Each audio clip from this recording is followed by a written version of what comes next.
I'm Lola. And I'm Mamuna. Together, we have a combined 35 years of experience within the tech scene in North America and Europe. We talk about the highs, the lows, the WTFs of navigating the technology industry and answer your questions about navigating tech careers. This is Lost in Tech.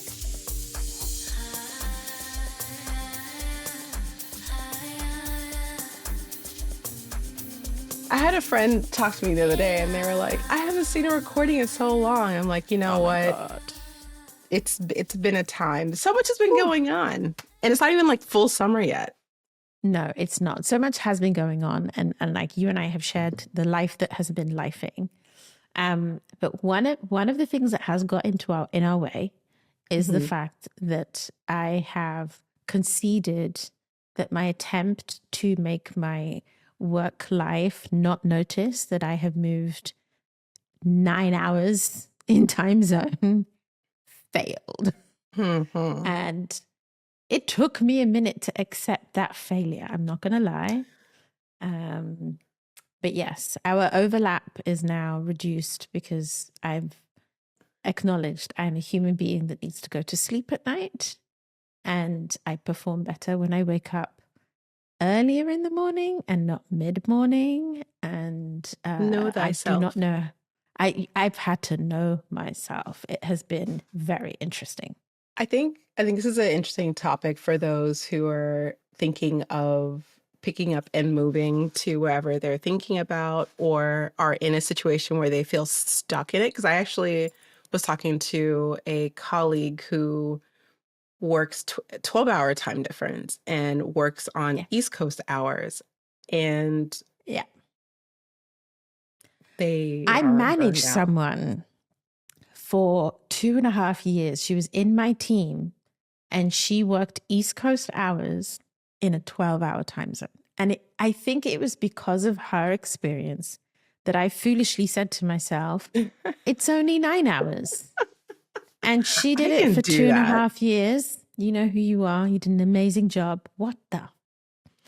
Like, it was... So there's a bunch of things that went wrong. But actually what was most interesting is tools failed. Let's talk about that. A lot of tools failed me. So there may be a small corner of the internet of people who have worked in very distributed companies who knew about this tool called FIO, which honestly, I cannot remember what the F, I, and O stand for.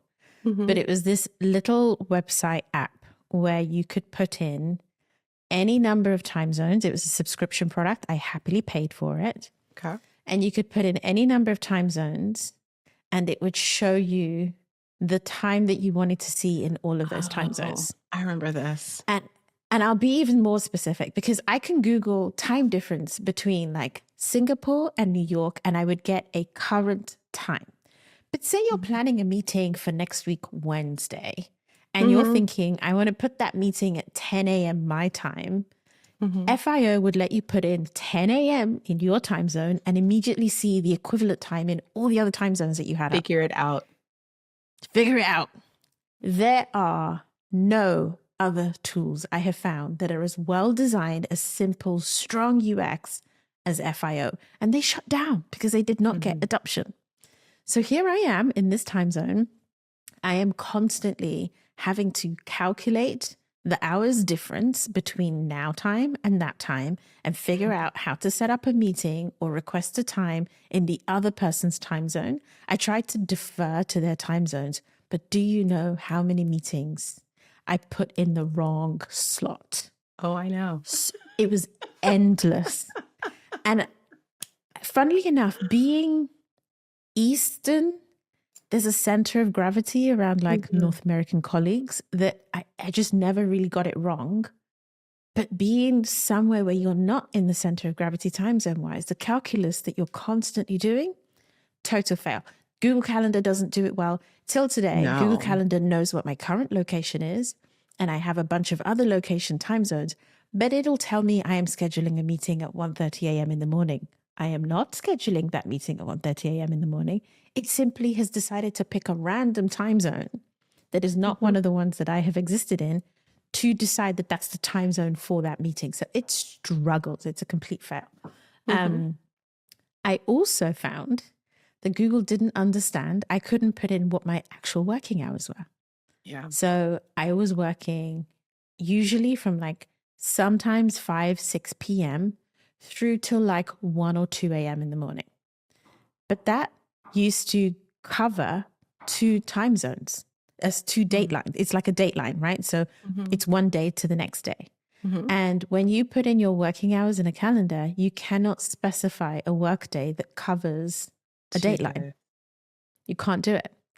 And so I had to tessellate my calendar with all of these available, unavailable, this is my working day block. So I looked into alternative calendars. I was like, could I use Notion calendar? Could I, surely someone has built a dedicated calendar and I just use my Google Calendar as a feed into that. There are no calendars that have solved this problem. And I get it. It's maybe not a common problem, but it was really interesting to find myself in this state where I couldn't look at my working day as a function of rolling time. How much would you pay for a product like that? Maybe someone will build it for you. At the time when I was trying this time zone experiment, I would have paid quite a lot. I would have probably paid like, I don't know, $500, $600 a year for something like that. Hear that world? That's pain.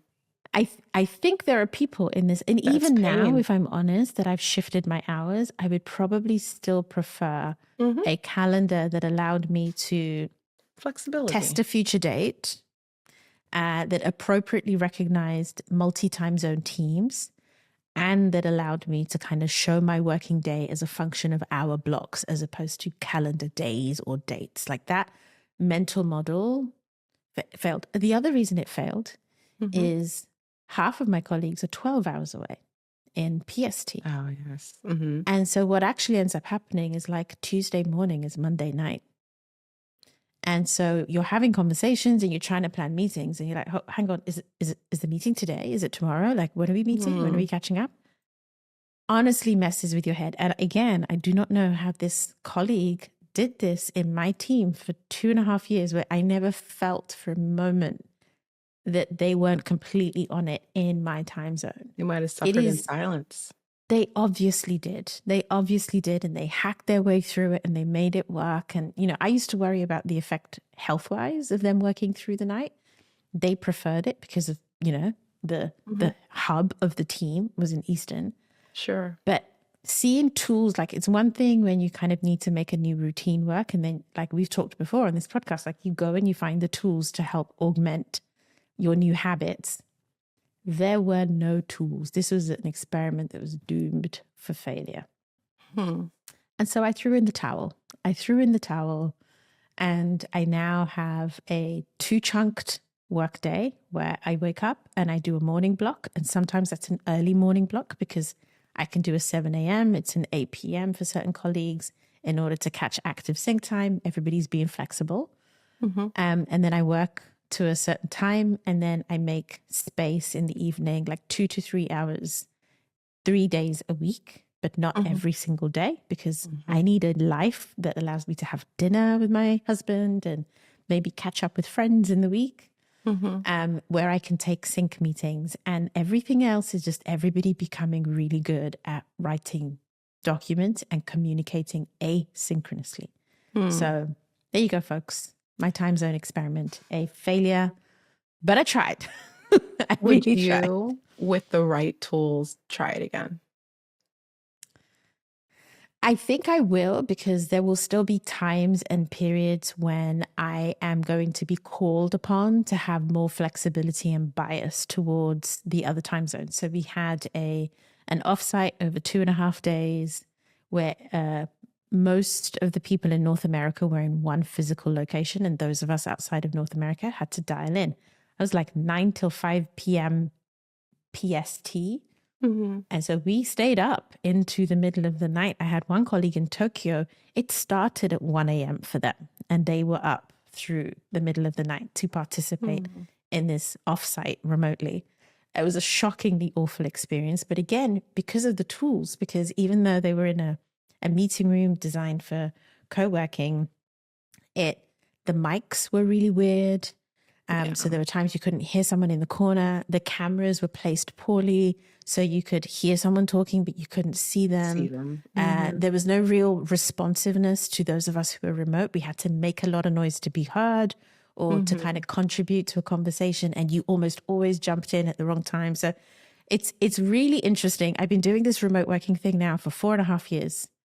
This last 6 months have been the most interesting lessons on how the tools are failing us to actually deliver the right experience for people who are distributed across time zones, because we still need to solve for that problem. That's still part of the future, even if people are back in the office. So yeah, I was I going don't to know. say, I mean, you would have thought that coming out of COVID, the tools and systems to support remote working for companies, even in the same time zones, would be strong. But then now thinking about companies that are global, that have employees everywhere, not centered in wherever, they are having to communicate. They are going to have to keep up their momentum. And if they are constantly being slowed by their tools or their systems, likely this could be one of those like death by 1,000 cuts that companies aren't aware of. 100%. If we weren't so good at remote working, there's no way my company and team could sustain this. Yeah. But despite being so good at remote working, it's really interesting what limited options there are for people outside a nexus. And I think the reality of a distributed working team, especially global one, is everyone is always doing something outside their time zone. You can't have a working day in the traditional sense because it doesn't work for everybody at the same time. Yeah. And so we talk about, like, we've been talking recently about like sun up to sundown businesses, like follow the sun teams, and like how would somebody start something and then hand it over to someone else, and then the work never stops. And so you actually think this is a multiplier effect. And so do you know what my solution is that I actually ended up using? What? And this is going to be interesting for one of our next topics. Okay. ChatGPT. I was going to say this, but I was curious who it come out. That was it. I would go in and I would say, hey, if I want to have a meeting 10 a.m. my time and person A, B, and C are in these other time zones, what time is it for them? And help me work it out. And I would get a response, and that would be correct every single time. And so this is the AI augmentation. And maybe it isn't, maybe figure it out didn't have a place because AI does it now. But I have to ask it as a question as opposed to have a tool that kind of is easy to put together. And so I do wonder if tools like Superhuman, have you ever used Superhuman? The email? Yeah. I think I shared my views on this. So I'm not advocating, but I know that they have some embedded system where if you're like writing out, like, are you available 3 p.m. on Tuesday, that it's supposed to suggest and let you know whether you are or you aren't available, whatever. So I'm curious if there are systems already, tools that exist today that maybe do this embedded into their UI. I don't know. Gemini does with Google. Really? Yeah, it does. It does. If you opt to let it do a bunch of stuff for you, it is now suggesting text inside your documents, inside your calendar, inside your email. There definitely is a way through, but it was too late for me. I've restored sleep. It's too far gone. It's too far gone. I go back. We didn't dig into the physical effects on me, but let's just say I didn't exercise because I couldn't. It messed with my food because what time do I eat? And everybody knew I was grumpy, and that just wasn't a sustainable thing. So we've gone back to normal things. So there you go, people. Yeah. I mean, I think if people are looking for an interesting product idea, there is still, and maybe even one that's AI augmented. I think there is room for it. So help people invent something. I will happily sit for interview and research with the right person. So let's make it happen. We've made this show for you, and we want to hear your stories. We have our combined 35 years experience in tech. We have an incredible bank of experts to call on. We are your safe space. So send us your tech challenges and we'll help you create some draft decisions through some real talk. You've been listening to me, Mamuna Oladipo. And me, Oyelayo-Pearson. Edited and produced by me, Michael Bussa, with theme music by 031 Mash. Email us at help@lostintechpodcast.com or DM us at lostintechpod.